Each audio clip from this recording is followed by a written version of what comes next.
Assalamualaikum warahmatullahi wabarakatuh. Alhamdulillah, alhamdulillahi rabbil alamin. Wa bihi nasta'in ala umuri dunya waddin. Wassalatu wassalamu ala ashrafil khalqi wal anbiya'i wal mursalin Sayyidina wa maulana Muhammadin wa ala alihi wa ashabihi ajma'in. Amma ba'd. Hadirin dan hadirat jemaah Majelis Talim Masjid Al-Ibadah yang saya muliakan. Semoga kita semua dimuliakan oleh Allah Subhanahu wa taala.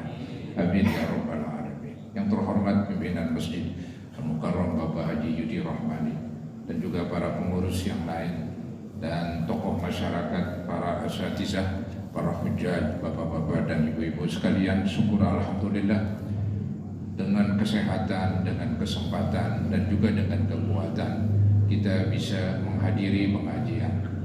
Mudah-mudahan pengajian yang sedang kita hadiri ini besar manfaatnya buat kita sekalian, dan semoga Allah berkenan melimpahkan kepada kita balasan pahala yang sebesar-besarnya, dan semoga dengan kemurahan Allah diampuni dosa-dosa kita dan dibukakan pintu hati dan pintu ilmu yang seluas-luasnya. Amin ya rabbal alamin. Malam hari ini giliran kitab Nasoeh halaman 76 dari bawah, kalau nggak salah baris ke-9. Namun saudara-saudara, saya ingin menjelaskan sedikit tentang malam nisfu Sya'ban. Sekarang kita berada di bulan Sya'ban. Sebelum Sya'ban kemarin bulan Rajab. Nanti setelah Sya'ban masuklah bulan Ramadan. Jadi bulan Sya'ban ini bolehlah saya katakan pintu gerbang memasuki bulan Ramadan. Maka bulan Sya'ban ini saudara-saudara dimuliakan oleh Nabi Muhammad SAW. Cara memuliakannya, beliau banyak beribadah puasa di bulan Sya'ban. Kenapa demikian? Karena di bulan Sya'ban ini bulan diangkat amal manusia, mau dilaporkan kepada Allah. Ini laporan tahunan begitu. Nanti ada laporan mingguan. Nah itu yang Senin Kemis itu. Hari Senin, hari Kemis. Di samping hari Senin hari kelahiran Nabi, juga Senin dan Kemis merupakan laporan atau diangkatnya amal manusia mingguan.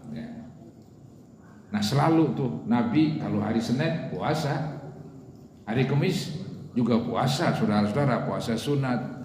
Di bulan Sya'ban juga banyak puasanya, hampir 1 bulan. Nah ini ya diterangkan di dalam suatu hadis sahih, yaitu riwayat Imam Nasai. Ya, kata Syekh Al-Albani, hadis ini hadis hasan. Artinya bisa dijadikan dalil, bisa dijadikan pedoman, yaitu dari sahabat Nabi namanya Usamah bin Zaid radhiyallahu anhu.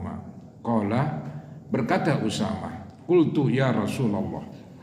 Kata Usamah, waktu itu saya berkata, wahai Rasul, lam araka tasumu min syahrin min asyuhur ma tasumu min Sya'ban. Saya tidak melihat engkau wahai Rasul berpuasa sunat begitu banyak dibandingkan bulan-bulan yang lain. Ya. Maksudnya kenapa kok engkau wahai Nabi di bulan Sya'ban ini banyak puasa sunat? Kalau dibandingkan bulan-bulan yang lain tidak sama dengan puasa engkau di bulan Sya'ban. Maka Nabi menjawab, ya, beliau berkata ini bersabda, dzaka syahrun yaghfulun nasu an. Itulah bulan yang orang lupakan. Maksudnya di bulan Sya'ban ini orang kurang perhatian untuk mengisi dengan ibadah. Kalau bulan Rajab, bulan Ramadan, mereka banyak mengisi dengan kegiatan ibadah. Tapi bulan Sya'ban enggak demikian. Maka Nabi jelaskan ini agar umatnya mengisi bulan Sya'ban ini juga dengan kebaikan-kebaikan lantaran bahwa amal perbuatan kita diangkat oleh malaikat dan disampaikan kepada Allah. Nah kita ingin tuh ketika dilaporkan perbuatan kita, buku laporan kita yang nggak buruk lah begitu, mungkin kalau zaman dulu kita sekolah ada tuh ya buku laporan ya. Jangan ada yang merah-merah lah begitu. Minimal ponten 6, syukur-syukur ponten 10 begitu ya. Jadi ini bulan Sya'ban ya. Bulan yang orang banyak lalai. Artinya lalai tidak begitu perhatian tentang bulan ini. Maka Nabi sebutkan tuh posisinya baina Rajabin wa Ramadan. Ini Sya'ban letaknya antara Rajab dengan Ramadan, yaitu puasa. Tengah-tengah itulah bulan Sya'ban. Jadi urutannya Rajab, Sya'ban, Ramadan. Nanti Syawal begitu ya.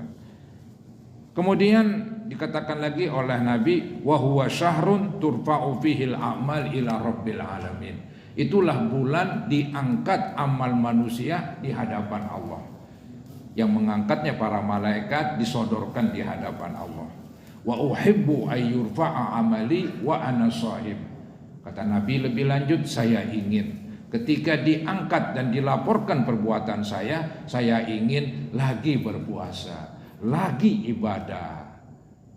Kita tahu itu puasa, saudara-saudara, ibadah yang gak ada bandingannya ya. Pernah Nabi bersabda di dalam hadisnya, alaika bisaum fa innahu la idlalah.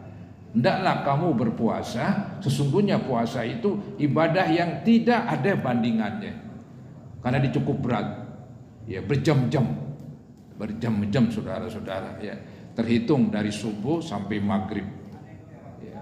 Jadi lapar dan haus ini kan sesuatu yang nggak disenangin oleh manusia. Manusia tuh pengennya makan sampai gegares dah ya, makan gegares, minum ya udahlah itu kerjaannya. Maka tuh kalau acara kumpul-kumpul nggak makan kayaknya nggak asik saudara-saudara. Jadi biasa pokoknya acara kumpul-kumpul selalu makan ya. Bukan ada tuh yang kita sering sebut tuh ya, makan apa ya, makan nggak makan. Enggak begitu saudara-saudara.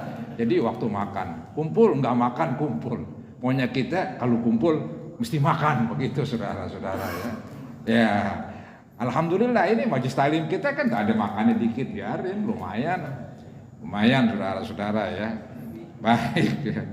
Jadi kita ini emang biasa makan, biasa gegares, enggak apa-apa lah. Tapi di bulan puasa, nah nggak makan, nggak minum, itu cukup berat. Maka kata Nabi, puasa itu ibadah yang nggak ada bandingannya. Ya. Maka Nabi biasa puasa Senin Kemis. Ya. Belum lagi ini bulan Sya'ban, hampir 1 bulan penuh. Ya. Ini saudara-saudara bukti ya di dalam hadis ini, bukti kelebihan bulan Sya'ban. Alhamdulillah kita ini di bulan Sya'ban ya tetap hadir di pengajian. Ini bulan Sya'ban ini. Nanti waktu diangkat perbuatan kita lagi hadir di pengajian. Jadi pontenannya cakep saudara-saudara. Begitu. Kadang-kadang di bulan Sya'ban ini rame arwahan. Maka disebutlah rawah, bulan rawah. Jadi di sana arwahan, di sini arwahan. Ya, jadi itu bulan Sya'ban, bulan rawah. Itu yang nyebut ya mungkin orang tua kita zaman dulu disebut bulan rawah ya. Karena bulan Sya'ban bulan dilaporkan amal manusia. Jadi orang-orang kita ingin tuh yang masih hidup berbuat baik, yang sudah wafat juga dapat kebaikan. Maka dibuatlah arwahan, baca Yasin itu. Konon tuh di zaman dulu ramai tuh kalau bulan rawah katanya ya. Jadi selalu ada undangan. Pulang-pulang nenteng berkat begitu tuh biasanya tuh zaman dulu ya. Itu bagus saudara-saudara ya. Tapi kita ya alhamdulillah minimal pengajian ya kita ada, kemudian juga baca Yasin kumpul-kumpul juga ada di bulan rawah ini ya. Yang penting nih kita pandai dan pinter, yaitu apa, momentum yang mahal yang kerjaannya dikit pahalanya besar diisi saudara-saudara. Itu kalau bahasa saya cerdik namanya. Nggak cukup kita pintar doang, harus cerdik saudara-saudara. Bagaimana cerdiknya? Setiap ada bulan-bulan istimewa kita isi, volume ibadahnya kita gedein. Itu yang bagus ya. Jadi ada bulan-bulan nanti bulan Ramadan, sekarang bulan Sya'ban, ibadahnya digedein saudara-saudara. Mengingat bulan tersebut bulan istimewa. Jadi ibadahnya dikit, pahalanya besar. Apalagi ibadahnya besar, pahalanya lebih besar lagi. Mengingat waktunya, mengingat bulannya. Jadi kesimpulannya, bulan Syaban, bulan istimewa, bulan mulia, Nabi banyak isi dengan berpuasa. Nah kemudian saudara-saudara, kalau bulan Syaban ini istimewa, ada ini di dalam bulan Syaban malam yang istimewa. Itulah malam nisfu Syaban. Kalimat nisfu artinya separuh. Jadi malam separuh bulan Syaban. Nah itu dihitung dari tanggal 1. Kemudian masuk tanggal 14. Malam 15 itulah nisfu Syaban. Saudara, perbedaan waktu ini timbulnya pergantian waktu mulai maghrib kalau dalam bulan Hijriah. Pergantian waktu itu bukan jam 00. Kan ada kan istilah jam 00 itu ketika tahun baru kan jam 00 itu udah patokannya. Tapi dalam agama tuh patokannya jam maghrib. Tergantung lah maghrib, nanti bisa jam 6 lewat, bisa jam 6 kurang begitu. Yang penting maghrib pindah tanggal. Yang tadinya 14, nah maghrib tanggal 15, tapi itu 15 malamnya. Besok siang 15 begitu. Nah tahun ini malam nisfu Syaban, malam ke-15 bulan Syaban jatuh pada malam Rabu. Saya sudah lihat-lihat itu melalui penjelasan dari NU. Saya buka, saya googling kata orang di internet. Nah, itu ulama-ulama NU kemarin bikin ru'yat untuk menentukan 1 Sya'ban. Karena kan untuk menentukan 15 Sya'ban dari 1 nih, dari tanggal 1. Cuma saya nggak perhatiin tanggal 1 Sya'ban tanggal hari berapa begitu. Dihitung-hitung 1, 2, 3 sampai 14. Nah itu 14 itu saudara-saudara hari Selasa. Jadi malam Rabu namanya malam 15. Maka nanti malam 15 kumpul kan begitu. Makan gak makan pokoknya kumpul tuh dah ibadah. Pokoknya makan gak makan kumpul tuh ibadah. Itu sudah kebiasaan kita mengisi malam nisfu Syaban dengan kegiatan baca surah Yasin. Tapi saudara-saudara, saya ingin sampaikan terlebih dahulu ini. Ada beberapa hadis yang menjelaskan keistimewaan malam nisfu Syaban. Di antaranya hadis riwayat Imam Tabrani dan Ibnu Hibban. Kata Syekh Al-Albani, hadis ini hasan sahih, bisa dijadikan dalil, yaitu dari sahabat Muaz bin Jabal radhiyallahu anhu, anin Nabi sallallahu alaihi wasallam.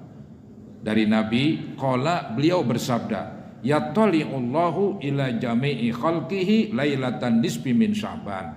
Allah memandang kepada seluruh makhluknya pada malam nisfu Sya'ban.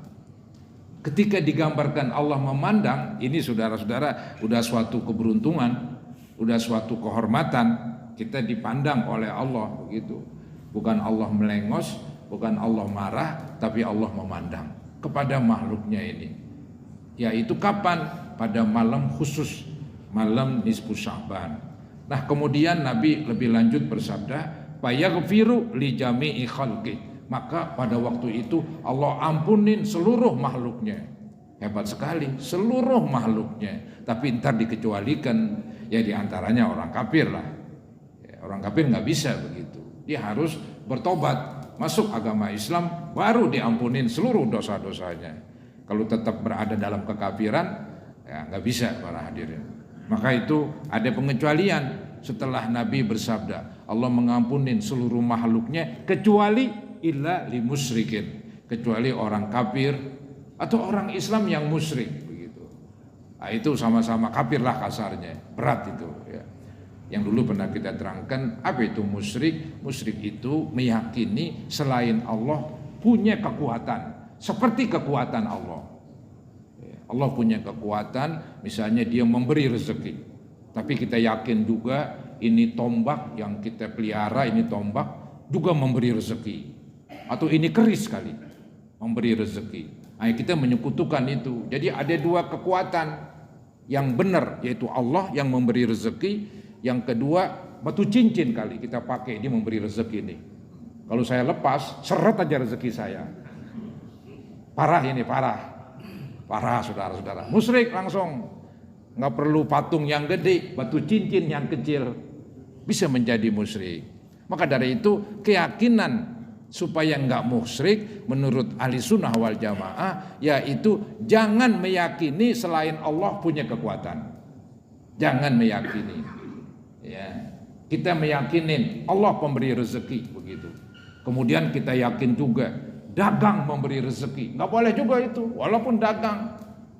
Ya, ini saya ini jadi punya rezeki banyak gara-gara dagang. Ya kalau ngomong hanya sebatas pembicaraan sih nggak apa-apa. Yang penting kita tetap meyakinin Allah yang memberi rezeki dengan sebab saya berdagang. Ya, kita sembuh dengan obat ini. Bukan obat ini yang menyembuhkan Allah. Ya, walaupun obat ini ya sabab lah istilahnya. Tapi yang membuat kita jadi baik alias sembuh Allah Subhanahu wa taala. Itu keyakinan saudara-saudara, nggak boleh berubah aja, ini yang berat, musyrik. Orang nggak tahu saya musyrik atau Anda musyrik, nggak ada yang tahu. Ini kan keyakinan di hati kita, di hati kita. Maka dari itu jangan sampai salah keyakinan. Nah pada malam nisfu Syaban itu orang musyrik ya nggak dianggaplah begitu, nggak diampunin kecuali dia bertobat begitu. Au musahin atau yang marahan, nggak boleh marahan ini saudara-saudara ya. Begitu. Ini banyak pengecualian ini. Di dalam hadis yang lain itu dikecualikan lagi orang-orang yang dendam, begitu, pendendam. Nggak boleh jadi orang pendendam. Dendam itu saudara-saudara timbul dari iri. Timbul dari iri diantaranya. Ya. Atau timbul gara-gara dia disakiti. Sebetulnya ada dendam yang boleh. Waduh, dendam boleh. Bagaimana itu? Yaitu kita disakitin, kita ingin dendam dan ingin membalas seukuran dulu dia menyakiti kita. Itu dalam kitab saya pernah baca begitu, saya lihat waduh hebat juga ini. Dendam boleh, syaratnya harus anggap saya pernah dipukul 2 kali, saya dendam. Kapan gua ada kesempatan gua pukul 2 kali juga, cuman serih dan ntar kita nggak dapat pahala. Jangan-jangan kita dapat dosa. Loh kok dapat dosa? Mukul 2 kali, kekencengan kali. Bobotnya lebih berat begitu. Kan dalam agama kan boleh membalas setimpal. Itu ada ayat Quran itu. Wa jazaa'u sayyi'atin sayyi'atum mithluha. Balasan suatu kesalahan boleh asal setimpal. Asal setimpal. Maka dalam istilah agama itu ada hukum kisos, hukum balas. Yang membunuh, terbukti membunuh dengan sengaja, dibunuh lagi, hukum mati. Hukum mati. Nah itu dibalas tuh namanya. Boleh asal setimpal. Ya. Anggap dulu dia memutuskan jari saya, putusin lagi jarinya. Ya melalui pengadilan, nggak boleh sendiri-sendiri. Kalau sendiri-sendiri ya jadi kacau. Jadi dunia kacau. Ini semua melalui pengadilan, ini pengadilan Islam begitu. Nanti hakim putusin. Kamu telah memutuskan jari fulan begitu. Maka kamu sekarang divonis, diputusin lagi jarinya.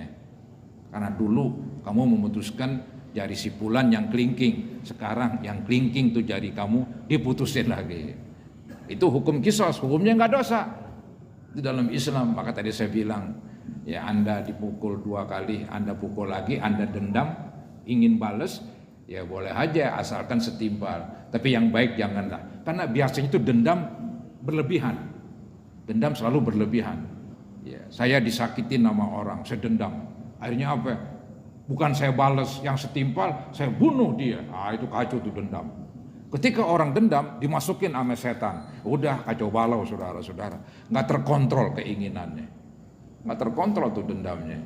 Jadi di sini ada hadis ya bahwa pada malam nisfu Syaban itu Allah mengampunin orang-orang yang beriman. Tapi orang-orang kafir tidak diampunin kecuali dimasuk Islam, dan juga wa yada'u ahlal hiqdi bihiqdihim, dan Allah biarkan orang yang dendam dengan dendamnya. Ya, jadi tidak boleh ya, dendam gitu. karena itu buruk. Kemudian juga di hadis yang lain itu hampir sama para hadirin. Kesimpulannya bahwa ketika malam nisfu Sya'ban jangan sampai kita ada perbuatan yang buruk. Jadi kita mesti bertobatlah. Misalnya durhaka sama orang tua, minum minuman keras, ada sifat sombong, ya kita bertobat dulu. Baru kita baca Yasin dan berdoa pada malam tersebut. Biar betul-betul saudara-saudara bersih gitu. Nah, itulah kelebihan nisfu Sya'ban. Ada salah seorang ulama, dia ulama tabi'in, lahir di zaman Utsman bin Affan. Namanya Atha bin Yasar. Apa dia bilang? Beliau berkata ini, "Ma min lailatin ba'da lailatil qadri afdalu min lailatin nisfi min Sya'ban." Tidak ada malam yang paling afdal setelah malam Lailatul Qadar kecuali malam nisfu Sya'ban. Boleh saya katakan malam nisfu Sya'ban adik dari malam Lailatul Qadar. Tinggi sekali saudara-saudara. Nilainya begitu hebat ini malam nisfu Sya'ban. Itu kata salah seorang tabi'in, murid sahabat Nabi Muhammad SAW. Ucapannya berbobot. Seorang tabi'in, ahli agama, ahli hadis, namanya Atha bin Yasar. Dia mengatakan tidak ada malam yang paling bagus, yang paling hebat setelah Lailatul Qadar kecuali malam nisfu Sya'ban. Ya. Memang Allah kan melebihkan satu malam dengan malam yang lain. Jadi ada malam Lailatul Qadar, ada malam nisfu Sya'ban, ada malam Idul Fitri, malam Idul Adha begitu. Ada malam Jumat. Jadi memang Allah punya wewenang untuk melebihkan satu malam dengan malam yang lain. Percis manusia dilebihkan satu manusia dari manusia yang lain. Ya, ada yang Allah kasih kepandaian, ada yang Allah kasih rezeki begitu banyak, ada yang Allah kasih dia badannya keker, seger, bugar begitu ya. Jadi begitulah saudara-saudara, Allah melebihkan sesuatu dari yang lain, itu kehendak Allah. Begitu juga dalam malam. Ada malam-malam yang mulia di dalam Islam. Ya, adik dari Lailatul Qadar adalah malam nisfu Sya'ban. Maka saudara-saudara, nisfu Sya'ban malam yang paling afdal setelah Lailatul Qadar. Hendaknya momentum tersebut dimanfaatkan sebesar-besar manfaat. Diisi dengan ibadah sesuai dengan kemampuan. Jangan berlalu malam nisfu Sya'ban nanti ya begitu saja. Diisi saudara-saudara. Enggak bisa kita kumpul bersama ya. Kita bisa membaca sendiri. Baca sendiri.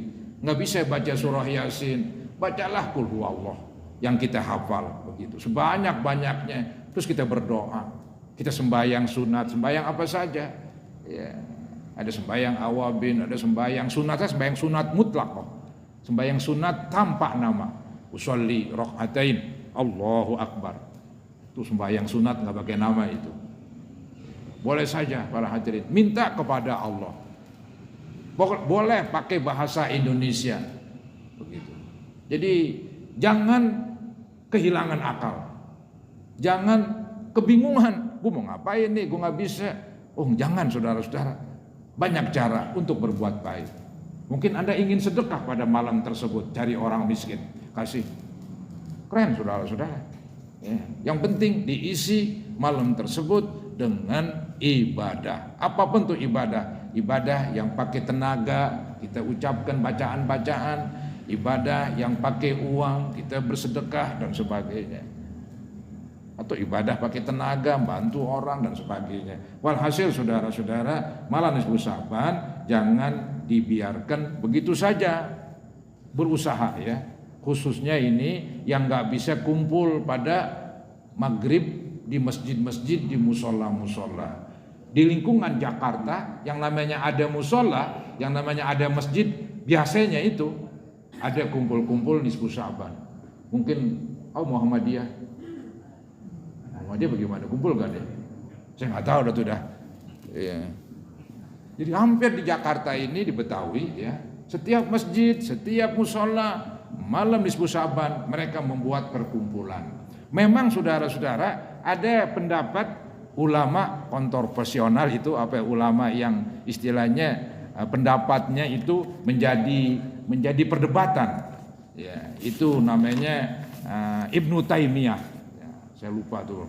Ya, ada ulama namanya Ibnu Taimiyah zaman dahulu, dia mengatakan itu, ya, mengatakan bahwa kumpul-kumpul pada malam nisfu Sya'ban itu bid'ah. Nah, dia lain memang. Ini nih saya kutip. Qala Ibnu Taimiyah, amma lailatun nisfi min Sya'ban fa fiha fadlun. Tapi dia mengakui keistimewaan nisfu Sya'ban. Nih, kata Ibnu Taimiyah, adapun malam nisfu Sya'ban di dalamnya ada fadlun, ada kelebihan, ada keistimewaan. Berarti dia mengakui bahwa malam nisfu Sya'ban malam istimewa katanya. Wa kana salaf man yusolli fiha, dan adalah ulama-ulama dulu banyak yang sholat sunat pada malam tersebut. Lakinnal ijtima fiha li ihyaiha fil masjid bid'atun. Tetapi menghidupkan malam nisfu Sya'ban di masjid-masjid adalah bid'ah. Itu Ibnu Taimiyah itu yang pendapatnya itu dipakai sama Wahabi. Wahabi haram tuh nisfu Sya'ban kumpul-kumpul. Kalau mau masing-masing aja begitu. Kalau kita enggak kumpul-kumpul. Nah itu kumpul-kumpul baca Quran itu bagus saudara-saudara. Ada hadis tuh riwayat Imam Muslim memuji itu. Majtama'a qaumun fi baitin min buyutillah yatluna kitabahu wa yatadarasuna illa nazalat alaihimus sakinah. Tidaklah orang berkumpul di masjid, di mushola, di tempat-tempat umum, di mana saja berkumpul membaca Al-Qur'an, turun rahmat Allah Subhanahu wa taala. Jadi kan dipuji itu berkumpul, tapi dia punya pendapat emang begitu, mengundang perdebatan. Maka ulama banyak yang enggak pakai pendapat dia, khususnya ulama yaitu kalangan ya ahli sunnah wal jamaah. Walaupun Ibnu Taimiyah juga mengaku saya juga ahli sunnah wal jamaah, seperti Wahabi, dia mengakui mereka itu ahli sunnah wal jamaah. Cuman pendapatnya memang agak aneh. Maulid haram. Kumpul-kumpul di masjid malam nisfu Sya'ban haram. Biarin dah dia ngomong haram, asal kita nggak haram, saudara-saudara. Jadi nggak usah alergi dengan pendapat dia, biarin aja. Saya ucapkan ini, saya sampaikan ini biar pada tahu begitu, biar mengerti. Jadi memang ada masjid-masjid yang nggak melaksanakan, khususnya aliran-aliran mereka, pengikut-pengikut Ibnu Taimiyah, ya itu seperti Wahabi, banyakkan demikian. Ya. Adapun ya ulama-ulama kita turun temurun dari dulu mengatakan justru sunat berkumpul. Jadi semangat orang baca Yasin beramai-ramai. Kalau sendirian ngantuk nggak ada yang bangunin, tidur aja terus. Kebetulan ada bantal di situ, udah ngorok dah akhirnya.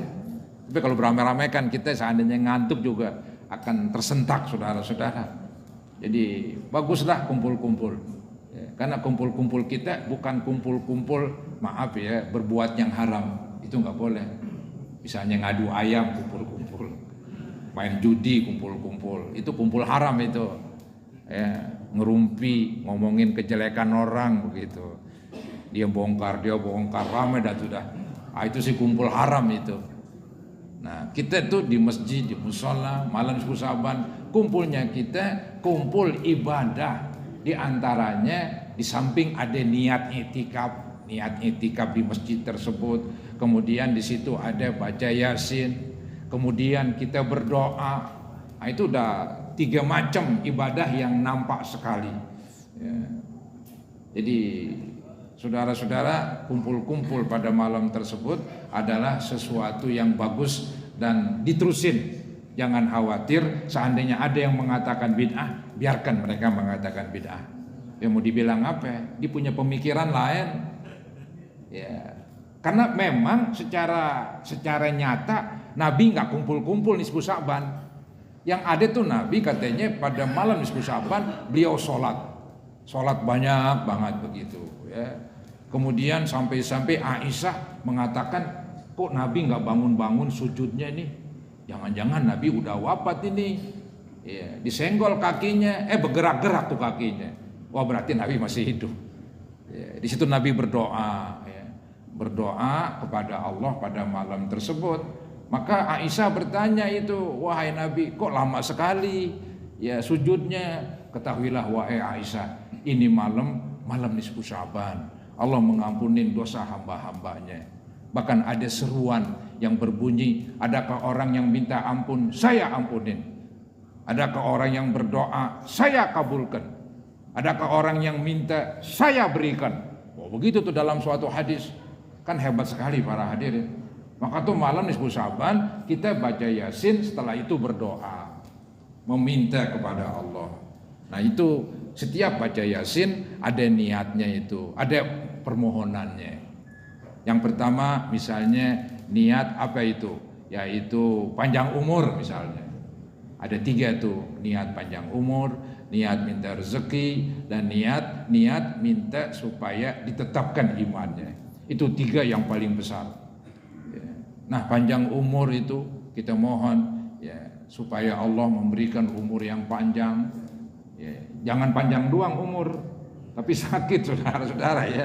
Mintanya juga sehat badan, umur panjang, sehat badan. Itu 2 itu dah. Ya, itu selalu digandengin, umur panjang, sehat badan. Nah ini saudara-saudara kita mohon kepada Allah itu, baru baca Yasin. Jadi ini yang namanya tawasul. Ya, Anda paham dan pernah dengar itu kalimat tawasul. Tawasul itu menjadikan sesuatu perantara kita untuk memohon kepada Allah. Ada tawasul kepada manusia. Biasanya tawasul kepada manusia yang baik, manusia yang ahli ibadah, seperti para wali dan para nabi. Ya, seperti doa sembahyang jenazah itu kadang-kadang sering diucapkan tuh, Allahumma bihaqqi Muhammad wa ali Muhammad. Itu tawasul itu. Ya Allah, demi hak Nabi Muhammad, demi hak keluarga Nabi Muhammad, Allah tu'adziba hazal mayit bi qabri, janganlah engkau siksa ini mayit di kuburannya. Itu tawasul tuh, kita sebut-sebut nama Nabi Muhammad. Padahal bisa aja, ya Allah, janganlah engkau siksa mayat yang kami sholatkan sekarang, yang bernama Bulan bin Fulan. Bisa begitu, tapi kita pengen lebih berbobot. Itu namanya tawasul kepada Nabi. Allahumma bihaqqi Muhammad wa ali Muhammad, Allah tu'adziba hazal mayit bi qabrih, begitu. Ya Allah, demi hak Nabi Muhammad dan demi hak keluarga Nabi Muhammad, janganlah engkau siksa orang ini di kuburnya. Nah, itu tawasul dengan orang. Itu Wahabi haram tuh. Ya, wah haram lagi dia. Bid'ah lagi. Seperti tawasul dengan Syekh Abdul Qadir Al-Jailani, tawasul dengan Syekh Saman, ya, tawasul dengan para wali. Ya, kita datang ke makamnya, ya, makam Sunan Gunung Jati begitu. Kita mohon, ya Allah, demi Sunan Gunung Jati yang engkau cintai, kabulkanlah permohonan saya. Jadi itu kita minta sama Allah, cuman juga menyebut-nyebut orang yang kita jadikan wasilah. Yang biasa kita baca, ya Rabbi bil Mustafa balligh maqasidana. Itu juga saudara-saudara apa? Tawasul. Ya Rabbi, ya Tuhanku. Itu minta kepada Allah bil Mustafa, dengan Mustafa. Siapa yang Mustafa? Nabi Muhammad SAW. Balligh maqasidana, sampaikan maksud-maksud kami. Keren banget itu. Ya, itu ya Rabbi bil Mustafa balligh maqasidana, isinya jempol. Kita mohon kepada Allah dengan kemuliaan Nabi Muhammad supaya tujuan-tujuan kami tercapai, begitu. Nah, itu namanya tawasul kepada orang. Pasti kepada orang soleh, masih preman. Oh, preman makin jauh kita. Jadi kita tawasul dengan orang yang paling soleh, entah itu para nabi, entah itu para wali. Ya. Ini Wahabi haram. Nggak boleh itu, bid'ah. Bid'ah saudara-saudara, dia dibilang haram katanya, minta langsung sama Allah. Ya minta sama Allah, boleh, pakai tambahan itu ahli sunnah begitu. Tapi Wahabi haram aja udah, nggak boleh begitu. Ya. Nah ada tawasul dengan perbuatan, namanya tawasul bil a'mal, yaitu malam nisfu Sya'ban. Kita baca Yasin, ya kita niat supaya doa kita, permohonan kita untuk dipanjangkan umurnya diterima oleh Allah. Sebetulnya minta langsung nggak apa-apa. Ya Allah, panjangkanlah umur saya, berikanlah kesehatan kepada saya, tanpa baca Yasin. Cuman kalau kita baca Yasin dulu baru memohon, itu nampaknya lebih berbobot. Lebih berbobot, saudara-saudara. Itu namanya tawassul itu. Boleh aja tawassul dengan perbuatan baca Yasin. Kalau tadi tawassul dengan menyebut nama dari orang soleh seperti para nabi dan para wali. Nah, malam nisfu Sa'ban kita tawasul dengan baca Yasin 3 kali. Yang pertama misalnya diduluinlah niat, yaitu panjang umur dan diberikan kesehatan badan. Nah, ntar habis baca Yasin selesai doa, sudah ada doa khusus, doa malam nisfu Sa'ban. Ya anggap nggak baca itu, baca doa yang lain ya nggak ada masalah sih. Cuman ulama dulu udah bikinin tuh doa khusus malam nisfu Sa'ban, ada di buku-buku yang kecil itu, ya, di kitab-kitab yang kecil itu, yang kadang-kadang biasa dibagiin ketika acara haul. Ya, di situ ada doa nisfu Sa'ban. Ya. Nah, ntar yang kedua minta rezeki yang banyak, yang halal. Jangan yang dikit mintanya. Minta yang banyak, ini minta 3 liter kerok. Ya kedikitan, 3 liter kerok, saudara-saudara. Kedikitan. Ya Allah, berikanlah kami rezeki yang banyak, yang halal, begitu. Ntar mau diberikan seapa ya kita serahkan kepada Allah. Minta rezeki yang halal, yang banyak, tetap untuk beribadah kepada Allah. Sama tuh dengan tadi, minta umur panjang dan disehatkan badan. Tujuannya beribadah kepada Allah, bukan untuk poya-poya. Nggak kena kalau begitu, percuma. Kalau begitu mendingan mati muda-muda, saudara-saudara. Umur panjang nakal, dosa melulu. Kayak peti, kenal peti? Peti itu yang buat apa itu ya? Ya lalaban dan sebagainya. Papahannya panjang, dipencet kempen-kempen para hadirin. Kita buka banyak ulernya, belatungnya, saudara-saudara. Ini peti panjang banget sepapan, buang mendingan, nggak ada gunanya. Itulah umur panjang banyak dosa itu. Mendingan peti yang papahannya pendek, dipencet keras-keras, dikupas, nggak ada belatungnya sedikit pun. Biarin pendek, isinya cakep. Tapi yang bagus, panjang isinya. Itu umur panjang untuk beribadah kepada Allah. Itu hanya gambaran aja, saudara-saudara. Jadi minta umur panjang untuk beribadah kepada Allah. Begitu juga minta rezeki yang banyak untuk beribadah. Nanti kita berzakat. Kalau nggak berzakat mungkin belum kewajiban bersedekah. Begitu. Ya, bukan untuk poya-poya. Bukan untuk poya-poya. Nah, yang ketiga supaya tetap iman. Tetap iman. Ini kan iman bisa copot, saudara-saudara. Maka ya kita mohon kepada Allah supaya tetapkan iman kita. Nanti kalau kita meninggal tetap beragama Islam, husnul khotimah. Itu kita minta kepada Allah. Nah, 3-tiganya ini para hadirin minta umur panjang untuk beribadah. Kemudian tadi minta rezeki yang luas, yang banyak untuk beribadah. Minta supaya tetap imannya. Semuanya ini 3 permintaan harus diiringi dengan usaha. Ini dia. Ini yang kurang mendapat perhatian. Pengen umur panjang, hidup sehat. Kalau sakit, diam aja. Ya berobat. Itu namanya usaha. Jadi minta diiringi dengan usaha. Jangan minta doang, tapi hidupnya sembrono.